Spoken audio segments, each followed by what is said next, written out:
guys, in this tutorial we will talk about k nearest neighbors. So let's get to it.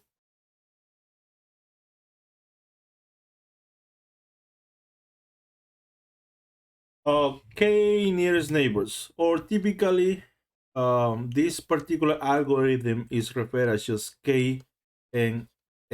Okay, uh, it is a very simple algorithm. Okay, and in my opinion, this is one of the fundamental algorithms that you need to learn very well, so that when you start learning more sophisticated algorithms, things will be much easier there. Okay, the idea here is very simple. Okay, so it is based on what is surrounding a specific data point. You make a prediction using that information. It's just as simple as that.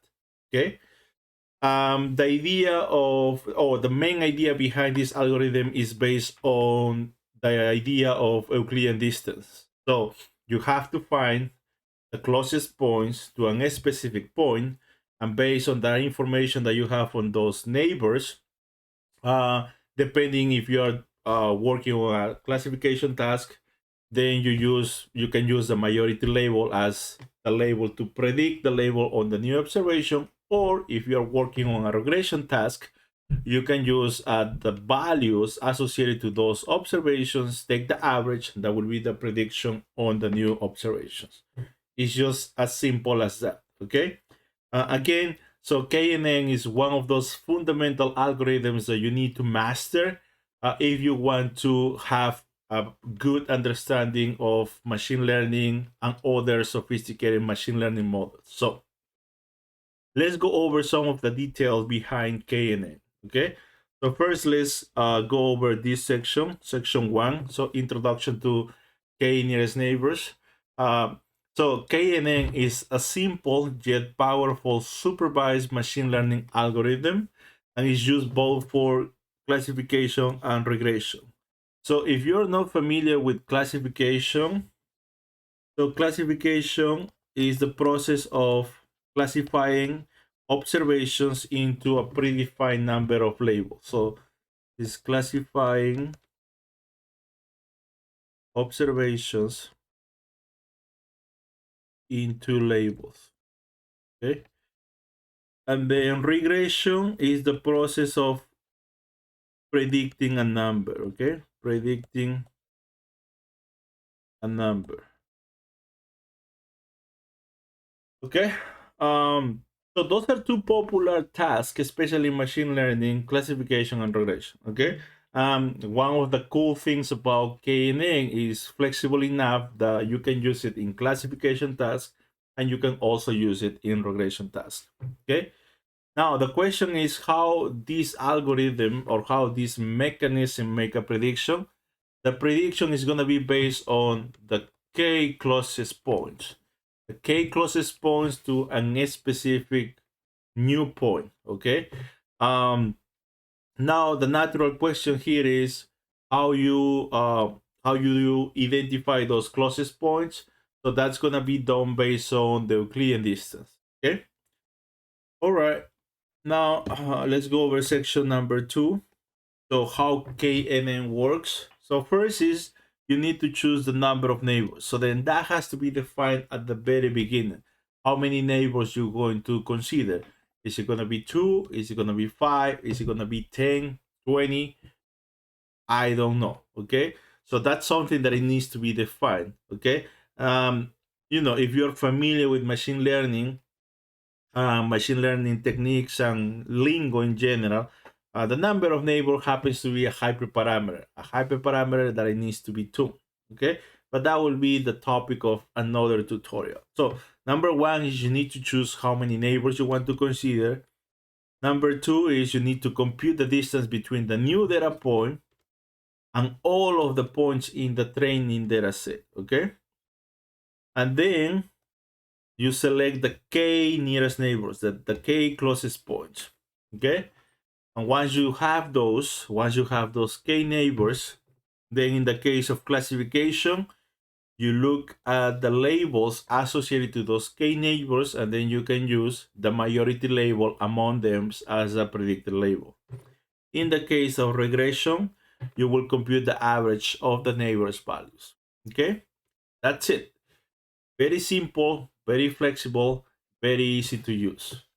Now let's go over this picture right here that will clarify, that it will make the idea behind KNN a little bit clear, okay? So for example, in this case, this is a classification task, okay? We have two classes. So then class 1 is here and class 2 is here. Class 1 is just a green square and class 2 is a blue hexagon, okay? And then here, this red star, it happens to be the new data point. And in these cases, we want to predict what is the label for that red star given the three neighbors, okay? So here we have the three neighbors or the three closest points to the red star. And in this case, we see here two blue hexagons and one green square. Now, the majority label in that neighborhood happens to be blue hexagon. So you will predict the label for the red star to be blue hexagon. So if k is equal to 3, then the predicted label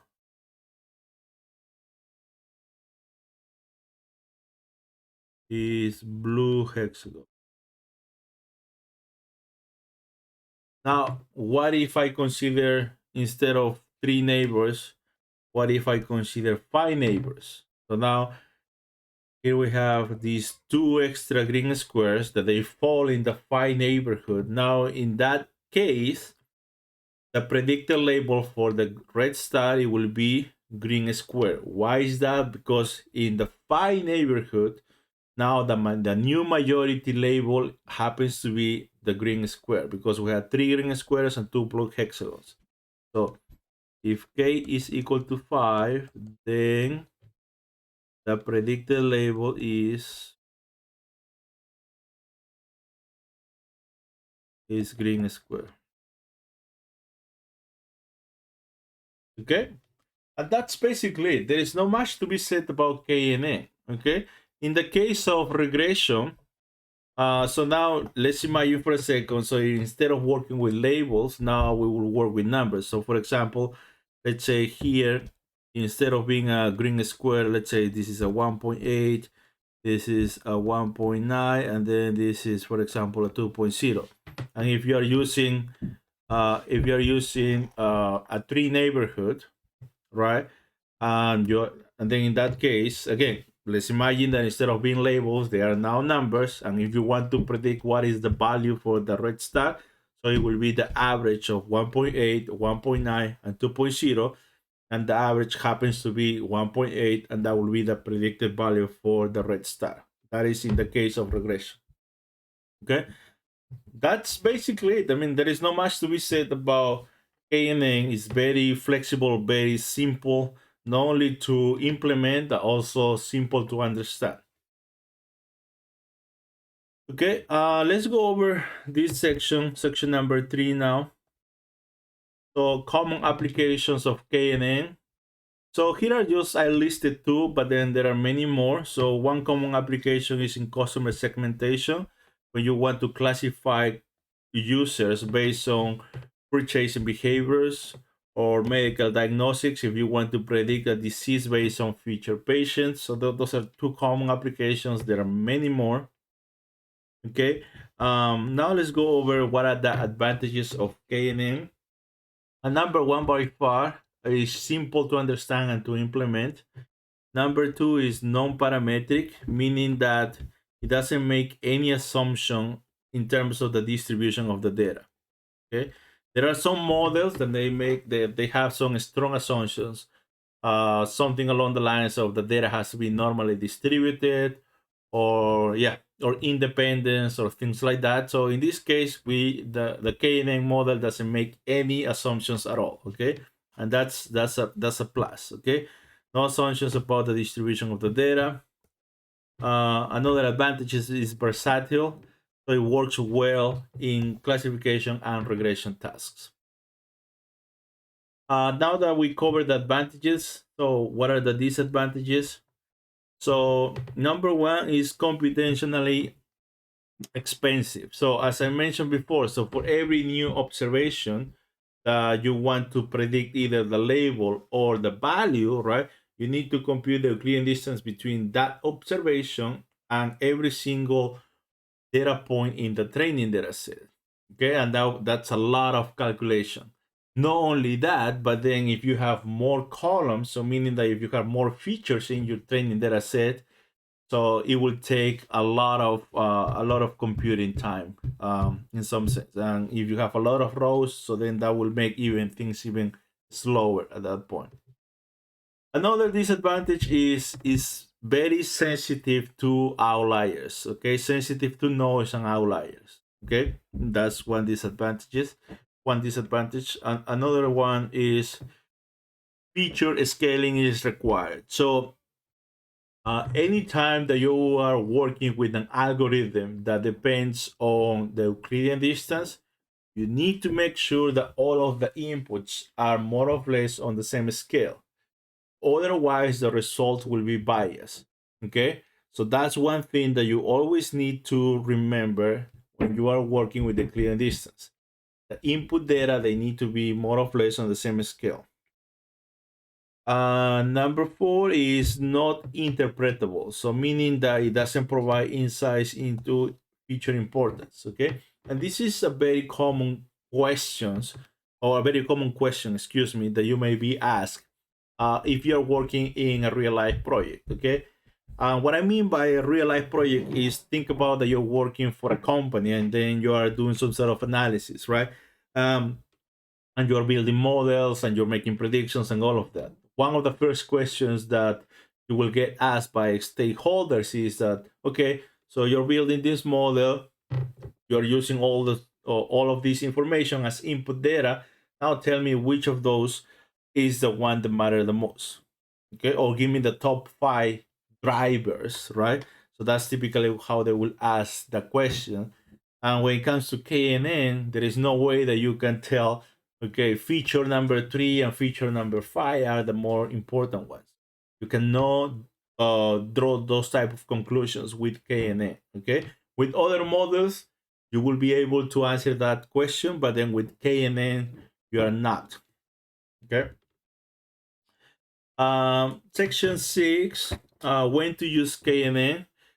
Typically, I mean, these are just rule of thumbs. Okay, so when the data set, excuse me, is small to medium size. Another case in which you can use KNN is when the data is labeled and it's not too noisy, or it doesn't have that many outliers. And 3 is when interpretability is not a primary concern. Okay, so those are 3 rule of thumbs that you may keep in mind if you are thinking about considering KNN as the algorithm for the data at hand. Okay. In summary, KNN is a valuable algorithm for data scientists to understand due its simplicity and versatility. Okay. While not ideal for large or high-dimensional dataset, it offers a practical introduction to concepts of distance-based learning and instance-based algorithm. Okay, so again, in my opinion, it's a very fundamental algorithm. It was one of the first algorithms that I learned in machine learning in my machine learning journey, and it really helped me to have to build a good foundation so I can start learning more sophisticated algorithms. Okay, so that's basically it. I mean, there is not much to be said about KNN. It uses this idea of neighborhood, which is based on distance, and based on that information that you have on your neighbors, then you use that to make a prediction. It's just as simple as that. However, keep in mind that it relies on the Euclidean distance, and you need to make sure that all of the features, more or less, are on the same scale. All right. Now let's get to write some code and let's see KNN in action. So,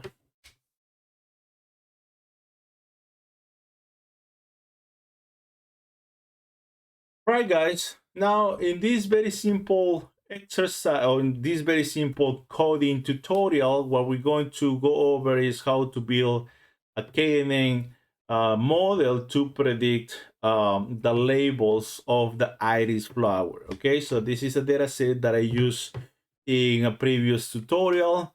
So, and it's very well known in the data science, machine learning, AI community. So we're gonna use features associated to iris flowers to predict what is the species associated to that measurement. Okay.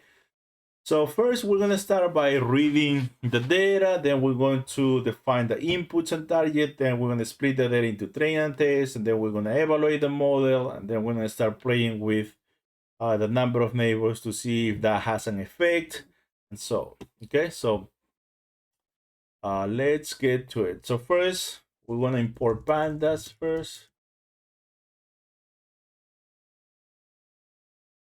So reading the data. So I'm gonna call it df pd read csv. I think the name of the file is iris. Yes, iris df head. Okay, so this is the data again. ID, I don't need that, so let me remove that. So index call 0. That is gone. Well, it's been treated as an index. Okay, so this is the data again. So here we have 4 measurements on the iris flower. At the end, we have a species. This is the one that we're going to be predicting. Okay.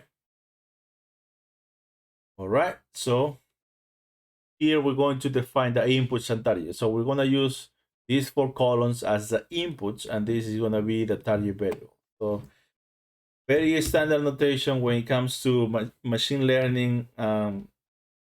Machine learning in general is just you use X for the inputs and Y for the target. So df drop, so we're dropping species.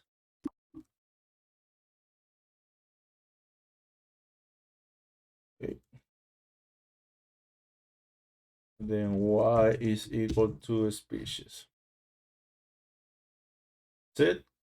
So again, we can take a peek at what do we have in X. What do we have in Y? So it's just we split the data into those 2 data frames. Okay. All right. Now, what we're going to do is we're going to split the data into train and test. Okay. So 80% of the data goes to train, 20% of the data goes to test. And for that, we're going to use the train test split function from scikit-learn. Okay. So from sklearn, model selection, train test split. And then here we split the data. Okay, into training. So we're gonna use 80% into training and 20% into testing. Base here, okay.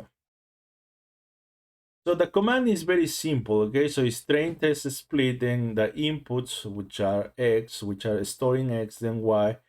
Here is where you specify the proportion of observations that you want to send to the test data set. It's 0.2 because we want 20% of the data in test. Random state, it has to do with reproducibility purposes. So then anytime that you are splitting a data set at random, and if you are trying to reproduce the same results in future runs of the code, so it's highly recommended to include random state equal to some value. Why 42? I mean, 42 is one of those numbers that is widely used. Is widely used, especially when you are doing things at random. Well, it's not like full random, but then pseudo random. Okay. And then when it comes to classification, which is the case here because we're predicting a label, so I always recommend to split the data by adding stratify. What stratify does is, because we're splitting at random, we want to make sure that more or less we have the same proportions of each of the labels in each of the in the train group and in the test group. Okay, so it's highly recommended to use stratify equals to y. All right, so then here we split, we split that into train and test. Boom, let's run this. What happened? Oh, I misspelled scalar. All right. Next, we're going to build, now that we have the train data, now we have the test data, we're gonna build 3 nearest neighbors model, and then we're gonna use that to make a prediction on the test, and then we're going to report the accuracy. Okay. So here we go. So from sklearn, what do we need here? Neighbors. For classification, you need to use k-neighbors classifier. And then in this case, we're also going to be computing the accuracy. So let's load from sklearn metrics accuracy score. Yeah, and we can also, let's do that. So classification report as well. Classification report and confusion matrix. Okay. I think that's all I need for now. So what we need to do is first we need to define the model first. So creating the k-neighbors classifier. So knn k-neighbors classifier, and then here with n underscore neighbors, that's where you define how many neighbors you want to consider. In this case, we're considering 3 neighbors. So that's the reason why we have that there. Now, before we actually go ahead and start building the model, think of keep in mind, excuse me, that this model relies on the Euclidean distance. So we need to make sure that the inputs or the input data is more or less on the same scale. So for that, let's use the standard scaler.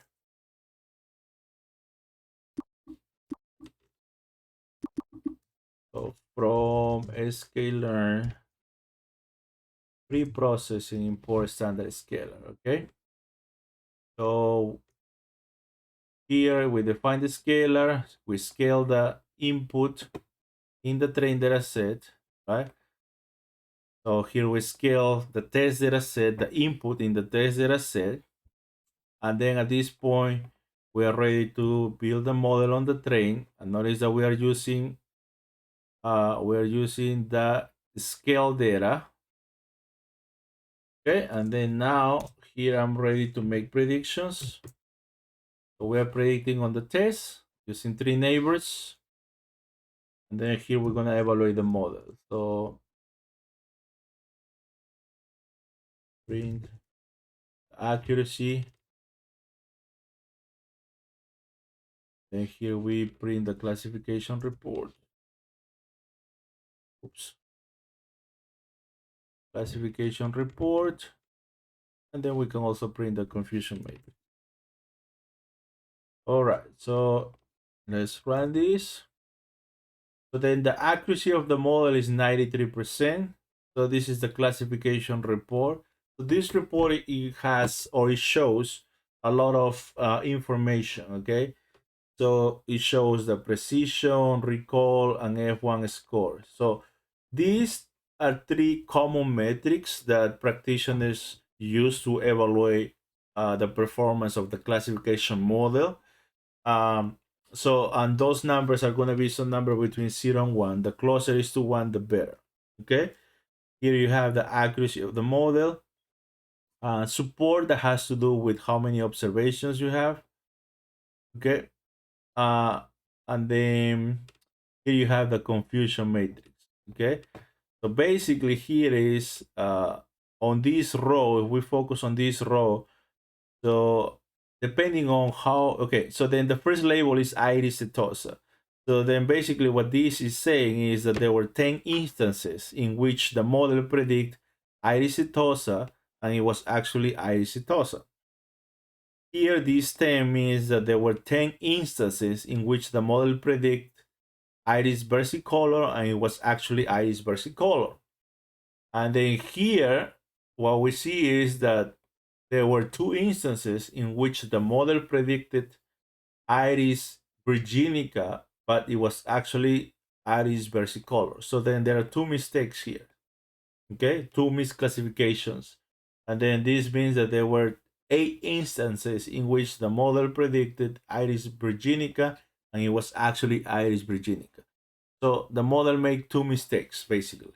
Okay, and that's basically how you can build a KNN model. Okay, so you will use K-neighbors classifier for classification. So anytime that you're trying to predict a label, you use K-neighbors classifier.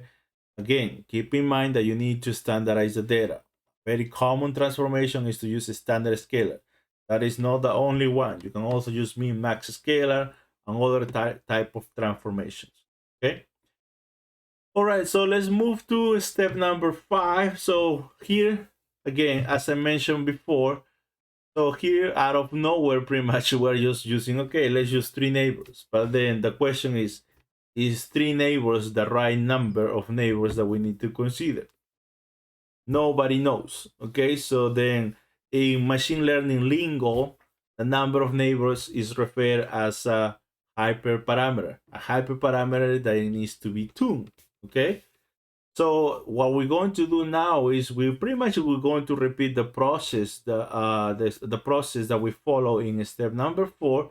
But what is going to change is how many neighbors we're going to consider, and see if we can get better results, something better than 93%. Okay, so that's what we're going to do now.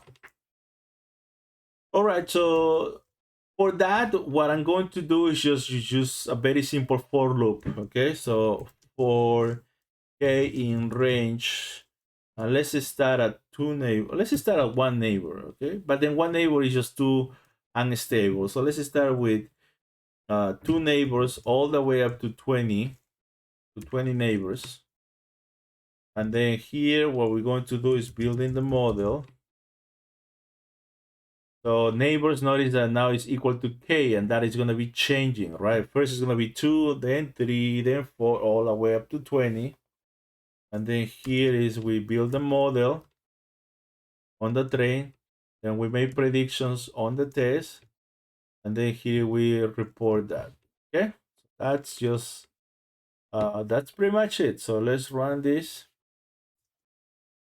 Okay, so here we have the accuracy. If I use, or if I consider 2 neighbors, it's 93%.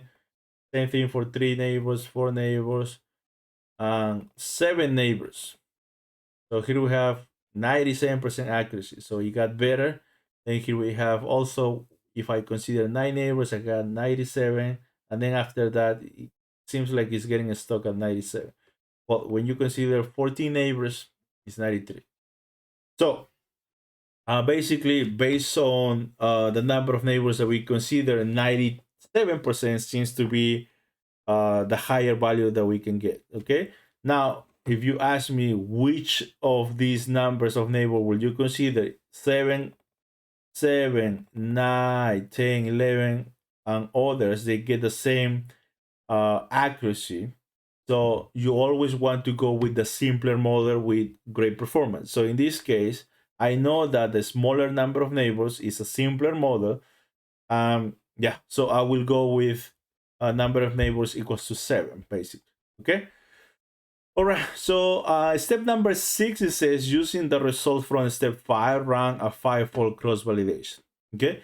So what we did here of this process of evaluating the model based on a test, so that's a great starting point.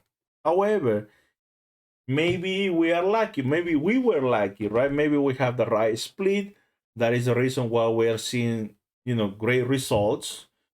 But then what is recommended, especially in machine learning, is cross validation. Basically, is repeat what we did with one single train and test split, but repeat it multiple times to see how reliable, how consistent those results are. So in this case, this idea behind 5-fold cross validation is the following. So you split your data into 5 groups that they will have more or less the same number of observations. And basically, what you do is you first consider the first group as your testing data set, and the other 4 will be considered as your training data set. Okay. So then you build your model on the 4 faults, let's say for fault number 2, 3, and 4, and 5, and then you predict on fault number 1. Okay, and then compute the accuracy that way, and then that will be the first iteration. The second iteration, now you consider fault 2 as the test data set and the other 4 as a train data set, build the model, make a prediction on 2, and then move to the next one. So then basically it's just repeating the train and test split 5 times. And each time you're going to be computing the accuracy of the model, and then at the end you're going to have 5 accuracies, and then you take the average of those, and that will be the overall accuracy of the model. Okay, so that's basically the idea here. Okay, so here we want to run a 5-fold cross validation, and then we're going to use 7 neighbors because that's the one that we have, or that we found in step 5, that that achieve the highest accuracy. So all right, so let's start with that. So from sklearn model selection, and then now what we're going to do is import uh, stratify k-fault. Okay, so I'm going to define my 5-fold cross validation with stratify k-fault. So then here with the number of splits is how many faults you want to consider. So then here I'm using 5 because that's what is given here in the instructions. And then shuffle equals true, so it's shuffling the data before the split, and then random state equals to 42. Okay, and then I also going to do the following. I can use here from sklearn model selection, we can use a cross-val score, and that will help us to run this 5-fold cross-validation experiment. Okay, so I'm going to say KNN. Okay, KNN CV equals to let me define the model first. So here is defining cross-validation strategy, defining the model.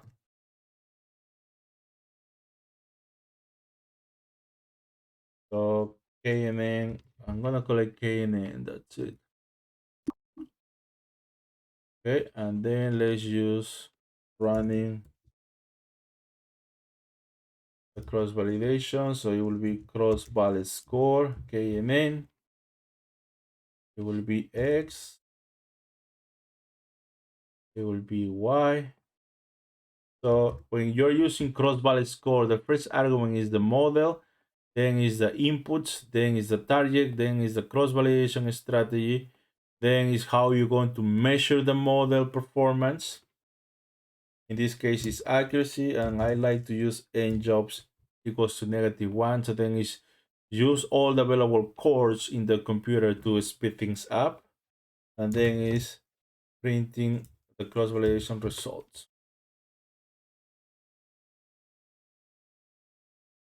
Okay, so let's run this. Okay, the cross validation accuracy is 95%. Okay, now, well, let me change that to 7 because that's the number of neighbors that we found in the previous part. Okay, 96.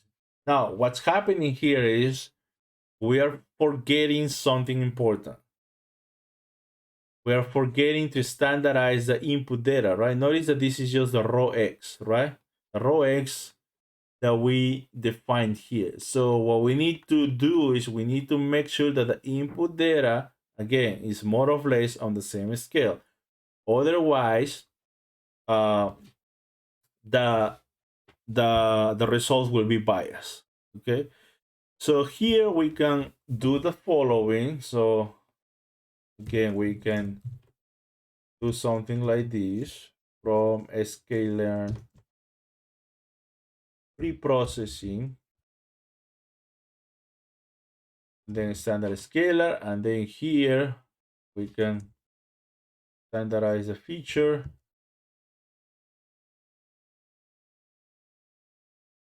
Okay, and then we can use the X scale instead of X. So let's run this now. All right, so that ensures that all of the inputs are more or less on the same scale. Okay. Or something even slightly better, it will be to do and try these, but then we will use pipeline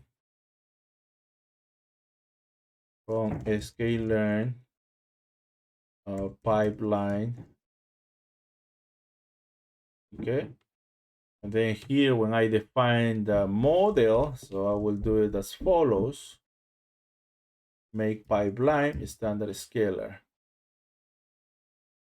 So what I'm doing there is the following, and then instead of using X scale here, I just use X.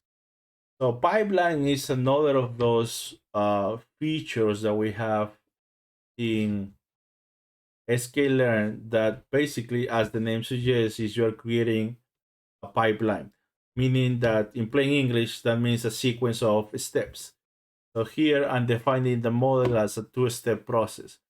First, standardize the input, then build the model, basically. Okay, so let's run this and see what we get. So yeah, we get pretty much the same results. However, I mean, this right here, it could be interpreted as, maybe there is some sort of leakage, especially because the transformation is performed before you actually are running the cross validation strategy. And keep in mind that how this is computed, again, is just looking at the column, first computing the mean, and then computing the standard deviation, and subtract the mean from each of the values and divide that by the standard deviation. All right. So, and then the difference between doing that and doing this here is doing that process, but in each fold, right? So again, if you're treating fold number one as your test, so, and then the other folds as your train, so it will do the transformation on the train, and using the mean and the standard deviation from there, it will standardize the test data set. So it's slightly different. Okay, so this, yes, someone can argue that this may lead into some sort of data leakage. However, doing something along these lines is preferable. Okay, but that's basically, yeah, how you will run a 5-fold cross validation strategy. And notice that here, when we use 7 neighbors on one single train and test split, we were able to achieve 97%. But then when we repeat the process 5 times, now the overall accuracy is 96%. And let me see the actual raw number to see what is the actual number. Yeah, well, yeah, these are the actual numbers. So then I guess when you take the average of these is 96, excuse me. Okay. All right, and that's basically how you can build a KNN classifier. Okay, so you can rely on the K-neighbors classifier, which is part of the scikit-learn library. Make sure that the data is standardized. That's really, really important. Okay, and then if you are thinking about running a 5-fold cross validation, this is how you can do that. All right, so that's all I have for this tutorial. See you on the next one.